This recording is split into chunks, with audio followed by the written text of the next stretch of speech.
At the center of Durbin's argument is a fundamental question. What happens when the tools of justice, prosecution, pardons, federal enforcement are no longer perceived as neutral, but instead as instruments that reward allies and punish opponents?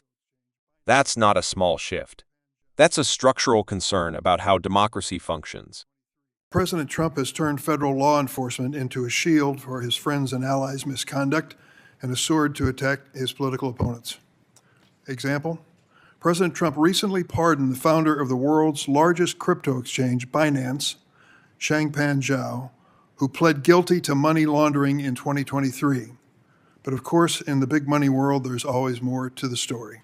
It just so happens that Binance hosts the Trump family's crypto platform, known as World Liberty Financial, through which Trump and his family have made more than $5 billion.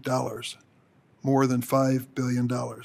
While Mr. Zhou was seeking a pardon, Binance accepted a $2 billion investment in a World Liberty token, essentially a $2 billion deposit for the Trump family's cryptocurrency schemes. Even the conservative National Review said that the pardon was, quote, stunning in its shamelessness, recklessness, and moral inversion.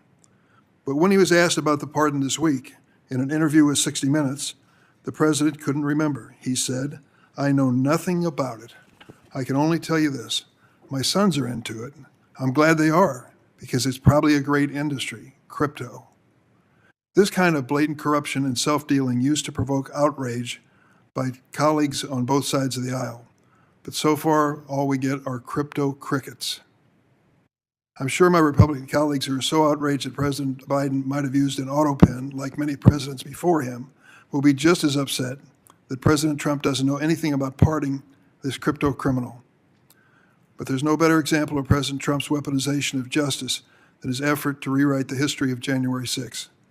On his first day in office, the president issued a full and unconditional pardon to nearly 1,600 January 6 rioters, including more than 600 charged with assaulting or impeding law enforcement.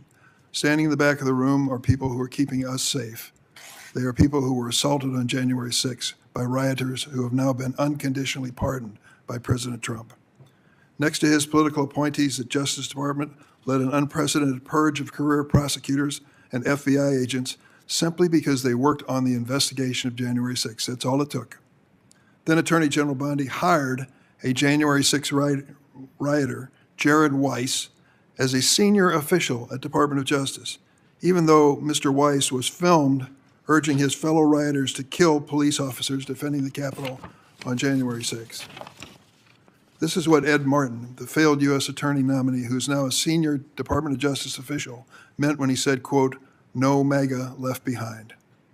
Now President Trump is seeking $230 million of taxpayers' money from the Justice Department, claiming he was wrongly prosecuted, despite evidence of his efforts to interfere in the 2020 election.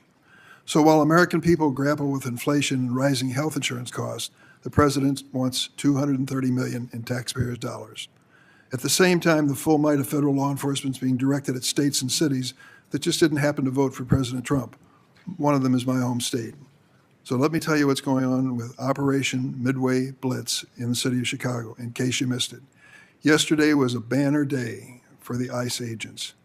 They had a daring raid in hot pursuit of President Trump's worst of the worst criminals. Remember, those are the targets, the worst of the worst? They made a daring raid on a preschool without permission or a warrant to arrest one of the teachers.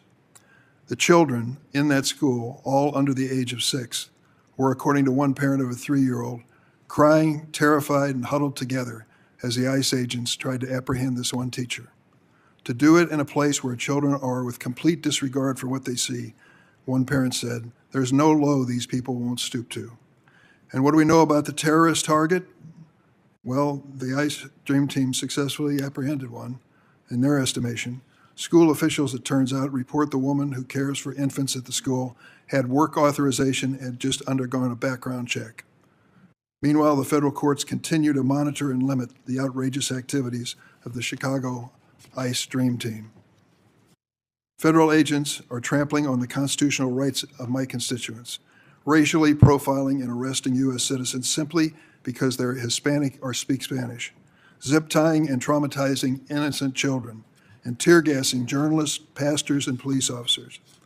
Instead of addressing these violations of law, White House advisor Stephen Miller and Deputy Attorney General Blanche are threatening to prosecute my state's governor with baseless claims that he could be arrested for, quote, seditious conspiracy.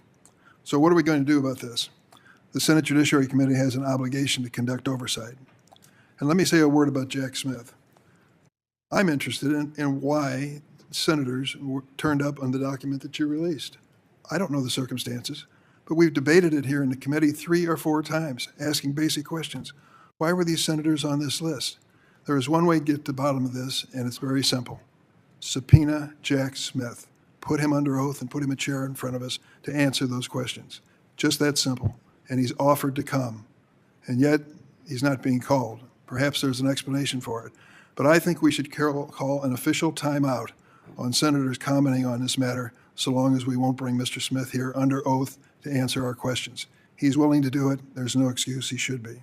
And I might add, too, it's time for DHS Secretary Noem to take time from her glossy promo campaign in Chicago to come and testify under oath before this committee as well. I've been on this committee for more than 20 years. I've never seen the level of obstruction that we're witnessing with this administration. Never, not even close. We must call Secretary Noem under oath, bring Jack Smith here under oath, let him answer our questions. That isn't very complicated. In fact, it usually is the custom of the committee to be our assignment under the Constitution. Mr. President, I yield. Let's start with the pardon issue. Durbin points to Donald Trump granting clemency to a crypto executive tied to a massive platform, while at the same time, business connections between that platform and Trump's family appear to have generated billions. Whether every detail holds up under scrutiny or not, presidential pardons are constitutional, but they've traditionally been expected to serve justice, mercy, or correction of legal wrongs, not to overlap with personal or financial interests. When those lines blur, it raises the possibility of self-dealing, and that's where public trust starts to erode.